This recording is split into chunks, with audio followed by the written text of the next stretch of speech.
नमस्कार, बहुत स्वागत है आप लोगों का यूपी पीसीएस पाठशाला में। और आप लोगों के लिए एक महत्वपूर्ण वीडियो लेकर आया हूं आज मैं।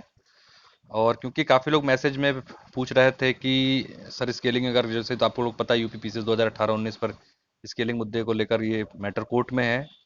और कोर्ट में अब अपने अंतिम स्टेज तक आ चुका है। अभी देखिए, पहले से पहले तो कुछ नहीं कहा जा सकता, लेकिन जिस तरीके की चीज़ें हैं, मतलब अगर मेरिट के आधार पर देखा जाए तो इस केस में किसी प्रकार की कोई दिक्कत है नहीं।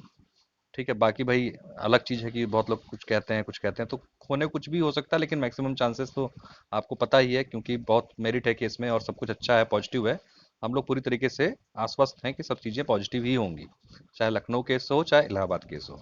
तो उसके बाद काफ़ी लोग का मैसेज आ रहा था कि सर एक वीडियो इस पर बना दीजिए कि स्केलिंग के बाद जो है कितने नंबर घटेगी, क्या मेरिट रहेगी, क्या संभावना। देखिए, तो ये सब चीज़ें सिर्फ संभावनाओं पर हैं। और कुछ आइडिया जो क्या कहते हैं कि लगा है इंटरनल सोर्सेज से कि क्या मेरिट थी स्केलिंग की, क्योंकि रिजल्ट तो तब भी स्केलिंग वाला बना था, बिना स्केलिंग का भी बना था। तो उन आधार पर इस वीडियो को मैं बना रहा हूँ और आप लोगों तक पहुंचाने की कोशिश करूंगा कि किसको फायदा होगा, किसको नुकसान होगा स्केलिंग में, मेरिट क्या रहेगी, ये सारी चीज़ों पे से बात करेंगे। तो चैनल को सब्सक्राइब जरूर कर लीजिएगा आप लोग, ताकि आप लोगों तक महत्वपूर्ण अपडेट्स पहुंचते रहे। देखिए, सबसे पहले बात करेंगे कि इसमें फायदा किसको किसको मिलने वाला है। इस पहले फायदे से पहले एक बात आप लोग बता दूं, कट ऑफ के बारे में। देखिए, जो कट ऑफ का आइडिया है कि स्केलिंग अभी जो कट ऑफ है वर्तमान में 780 के आसपास है। मेन सी कट ऑफ आउट तो नहीं हुई ऑफिशियली, लेकिन जो आइडिया है 780-82 के आसपास कट ऑफ है, जो कि अभी जिस पर रिजल्ट फाइनल आया है 2018 की बात मैं कर रहा हूँ, 19 की नहीं कर रहा फिलहाल अभी। और इसी के साथ अगर स्केलिंग अगर होती है, और स्केलिंग के साथ वाला जो रिजल्ट बनाया गया था उसकी मेरिट जो थी वो 710 से 15 के बीच में है। ठीक है। अब इसके साथ साथ एक और इशू है इसमें, कुछ लोग 650 653 मेरिट बता रहे हैं। वो भी था, लेकिन वो कब था जब स्केलिंग मॉडरेशन दोनों हुआ, क्योंकि इस रिजल्ट में पर्टिकुलर ना स्केलिंग हुई है ना मॉडरेशन हुआ है। तो मॉडरेशन का तो देखिए कुछ नहीं कह सकते, क्योंकि उसके संदर्भ में ना तो विज्ञापन में कुछ है ना तो उस केस में कुछ है। तो ये आयोग के विवेक के ऊपर है कि वो करे ना करे। ठीक है भाई, उसमें हम लोग कुछ नहीं कर सकते, क्योंकि कॉपी देखने के बाद ये तो क्लियर हो गया है कि नहीं तो स्केलिंग जी ऑप्शनल में हुई है ना जीएस किसी पेपर में मॉडरेशन हुआ है। जो रफ नंबर है वही रॉ नंबर के आधार पर मेरिट बन चुकी है। तो अब ये मॉडरेशन करते हैं कि नहीं करते हैं, इस पर कुछ नहीं कहा जा सकता, क्योंकि इसके संदर्भ में न तो केस है न कोई इस पर किसी प्रकार का भी कुछ हुआ है, तो उसके बारे में नहीं कह सकते। लेकिन हाँ, स्केलिंग वाले मुद्दे पर अगर रिजल्ट कैंसिल होता है तो क्या, फिर तो जो मेरिट है वो लगभग 710 से 15 के आसपास जो है अमूमन रहने की उम्मीद है। एक्जीक्यूटिव की बात हो रही है फिलहाल ये। इसी क्रम में अभी सभी जो भी स्पेशल कैटेगरी की हैं वो भी अपनी अपनी उसी क्रम में थोड़ा थोड़ा कम कर लेंगे। एक्जीक्यूटिव कट ऑफ 710 से 15 के बीच में है स्केलिंग के बाद। ठीक है। अब बात करते हैं कि इसमें किस सब्जेक्ट को फायदा होगा स्केलिंग जब होती है, किसको नुकसान होगा। तो सबसे अधिक जो अगर फायदे की बात करें हम, सबसे अधिक फायदा अगर इसमें होगा तो दो सब्जेक्ट को बहुत ज्यादा फायदा होगा। सबसे अधिक अगर बात करते हैं तो उसमें है सोशल वर्क और डिफेंस, क्योंकि इन लोगों के जो नंबर काटे गए बहुत ही अप्रत्याशित रूप से नंबर कटे थे इनके, और जानबूझ के काटे गए थे क्योंकि सब्जेक्टों को बाहर निकालना था। तो इन लोगों को सबसे अधिक फायदा होगा, जाहिर सी बात है, क्योंकि इन लोगों में काफी नंबरों का वेरिएशन जो है आया है। काफी कम नंबर इन लोगों को मिले हैं, जबकि एक एवरेज नंबर तो क्या, एवरेज नंबर से बिलो एवरेज नंबर चले गया है। तो सबसे अधिक अगर लाभ होने वाली स्थिति में सब्जेक्ट है तो ये दो सब्जेक्ट हैं। इसके बाद अगर कुछ सब्जेक्ट को लाभ होगा तो उसमें आपके history, political science, public administration, sociology. Sociology और ज्योग्राफी की बात अभी नहीं करेंगे। आपको लाभ होने वालों में जो है philosophy, public administration, political science, history, ये सब्जेक्ट जो हैं आपके, ये लाभ की श्रेणी में रहेंगे, लेकिन उतना नहीं लाभ मिलेगा जितना लाभ मैंने सोशल वर्क डिफेंस को बताया। अब ये मत सोचिएगा कि मेरा सब्जेक्ट सोशल वर्क नहीं, मेरा सब्जेक्ट पब्लिक एडमिनिस्ट्रेशन है। तो मैं एकदम जो चीज़ होगी उसी के आधार बता रहा हूँ। ठीक है। जैसा जैसे, क्योंकि जिस तरीके की मार्किंग पैटर्न है उसी आधार पर मैं बता रहा हूँ, हवा हवाई बातें नहीं करना है यहाँ पर। तो सोशियोलॉजी और ज्योग्राफी की अगर बात करते हैं, क्योंकि देखा होगा आपने रिजल्ट में सोशियोलॉजी और ज्योग्राफी का रिजल्ट ओवरऑल अगर मानविकी सब्जेक्ट की बात करें थोड़ा सा कंपेरेटिवली ठीक रहा था। अब चाहे पेपर इजी आ गया हो चाहे कुछ भी रहा हो, तो इनमें नंबर ज़्यादा वेरिएशन, इनको नुकसान तो बहुत नहीं होगा, लेकिन इनको बहुत फायदा भी नहीं होगा। एक अपने जहाँ स्टैंडर्ड पर है वहाँ पर मेंटेन रहेंगे। थोड़ा बहुत अगर नुकसान होगा तो ज्योग्राफी के बच्चों को मानविकी वाले में नुकसान हो सकता है, लेकिन बहुत ज़्यादा तो नहीं आएगा अंतर, क्योंकि उधर दूसरी तरफ दूसरे पक्ष पे भी आएंगे साइंस वाले, तो उससे बात करते हैं। तो ये स्थिति मानविकी सब्जेक्ट में रहने की संभावना है पूरी।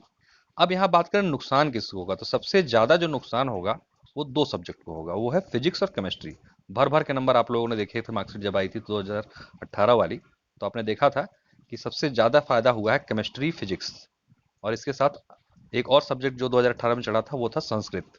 उसमें भी खूब नंबर उठे थे लोगों के, और साथ में उर्दू। तो ये 4 सब्जेक्ट को भयंकर नुकसान होने वाला है, क्योंकि यहाँ पर नंबर लगभग 250, मतलब कि 400 में 350 पार कर गया। तो ऐसी दशा में अगर यहाँ पर 100 150 नंबरों का नुकसान, 100 नंबर का मान के चलिए कम से कम नुकसान होने की पूरी गुंजाइश है इसमें, इन सब्जेक्ट्स में। और वही मैंने सोशल वर्क डिफेंस का बताया, तो उन लोगों को 100 नंबर के आसपास तक लाभ होने की भी स्थिति है। मतलब ये 100 मैक्सिमम बता रहा हूँ, इसका मतलब नहीं 100 बच्चों को 100 नंबर बढ़ जाएंगे, तो फॉर्मूले के आधार पर होता है सब कुछ। तो इसका मतलब ये नहीं कि 100 बता रहा हूँ तो 100 का ही सब में 100 नंबर ऐड हो जाएंगे, नहीं। वो जिस किसी को जितना कम मिला होगा उसी के आधार पर पेपर 1 पेपर 2 तो मान लीजिए फॉर्मूले पर रखने पर होता है। तो सब तो मान लीजिए बात की बात है, लेकिन जो एक एवरेज बता रहा हूँ मैं आप लोगों को, तो ये सब्जेक्ट जो है सबसे ज़्यादा 4 नुकसान वाले हैं, जो मैंने बताया, फिजिक्स, केमिस्ट्री, उर्दू और आपका संस्कृत, क्योंकि बहुत ज़्यादा नंबर इसमें मिले थे, अप्रत्याशित रूप से हाई नंबर। और क्योंकि स्केलिंग होती तो फिर इसमें ये अब नीचे आते, लेकिन हुई नहीं। तो इसमें बहुत लोगों का क्या कहते हैं कि लाभ हुआ इस चीज़ में। और 2 सब्जेक्ट जो सबसे ज़्यादा फायदे में रहेंगे वो डिफेंस, सोशल वर्क हैं। बाकी 3 सब्जेक्ट और बताया मैंने आप लोग को, political science, history, public administration, philosophy, ये सब्जेक्ट को कुछ एवरेज लाभ मिलेगा, बहुत लाभ नहीं मिलेगा इन लोग, क्योंकि इन लोग के नंबर बहुत नहीं कटे थे। लेकिन हाँ, कटे थे तुलनात्मक रूप से, जो लाभ होता था 15-20 नंबर का वो नहीं हो पाया था, तो वो इनको लाभ मिलेगा, और इनको मैंने नुकसान बताया था। तो कट ऑफ जो है 710 के लमसम है, ठीक है, आफ्टर स्केलिंग। इसी के अकॉर्डिंग आप अपने नंबरों को जोड़ लीजिए, और अपने नंबरों में जो आप एक अंदाजा लगा लीजिए, जैसा भी आपका सब्जेक्ट है जो मैंने बताया, उस आधार पर कि क्या स्थिति रह सकती है। तो अपनी तरफ से मैंने कोशिश की कि पूरा एनालिसिस आप लोगों तक पहुंचा दूं, जो स्थिति थी। अब आप इसके आधार पर अपना आकलन कर सकते हैं। इसी क्रम में अगर हम लोग बात कर लें, कुछ जैसे विशेष पद होते हैं, जैसे सब रजिस्ट्रार का पद है, उसकी मेरिट कम रहती है, तो तुलनात्मक रूप से मेंस की कट ऑफ भी उसकी 30 नंबर 35 नंबर कम जाएगी। जैसे कि एक सामान्य ग्रेजुएट वालों में सबसे कम मेरिट तो एनटी की रहती है, लेकिन अगर लॉ है आपका, इसी तरीके से एक लेबर इन्फोर्समेंट का पद होता है, तो उसकी मेरिट भी उसी क्रम में नीचे जाएगी। तो इस तरीके से थोड़ा थोड़ा जो है लाभ लाभ की स्थिति में रहेंगे वो लोग जो इन सब्जेक्ट के हैं या इस पोस्ट के लिए एलिजिबल हैं। तो अपने हिसाब से आप अपने नंबर को काउंट कर सकते हैं। एक आइडिया देने की कोशिश की है मैंने इस वीडियो के माध्यम से आप लोगों को। तो ये अगर स्केलिंग के बाद अगर कोर्ट से डिसीजन आता है और रिजल्ट चेंज होता है, जिसकी संभावना है पूरी, तो ये स्थिति रहेगी फिलहाल। तो चलिए, आप लोगों तक मैसेज से काफ़ी लोग पूछते सर एक बार इससे वीडियो बना दीजिए, तो इसी वजह से मैंने इसको बनाने का प्रयास किया है। आई होप आप लोगों को ठीक लगा होगा। बाकी अपनी राय भी आप कमेंट बॉक्स में बता सकते हैं कि क्या है कैसे है, अगर कुछ इसमें कमी रह गई हो, कहीं मैं मुझसे कुछ चीज़ें छूट गई हो, तो आप कमेंट बॉक्स में बताएं, तो उस पर भी विचार करते हैं, फिर उस पर भी कुछ आकलन करके बताने की कोशिश करेंगे। जाहिर सी बात है, एक छोटे सी वीडियो में सब कुछ नहीं समेटा जा सकता, लेकिन अगर कुछ छूटा होगा तो आप लोग बताइएगा। जहाँ तक मेरा आकलन है, जहाँ तक मैंने रिजल्ट देखा है, उसके आधार पर, पुराने रिजल्ट के आधार पर मैं चीज़ें बता रहा हूँ, क्योंकि 2017 से पहले के जो मार्क्स आते थे जिन सब्जेक्ट्स में, और उसके उसी आधार पर मैंने ये आकलित किया हुआ है, जो फायदे नुकसान सब्जेक्ट्स तो होते रहे हैं। चलिए, आई होप वीडियो समझ में आया होगा आप लोग को। चैनल को सब्सक्राइब जरूर कर लीजिएगा। बहुत बहुत धन्यवाद। नमस्कार।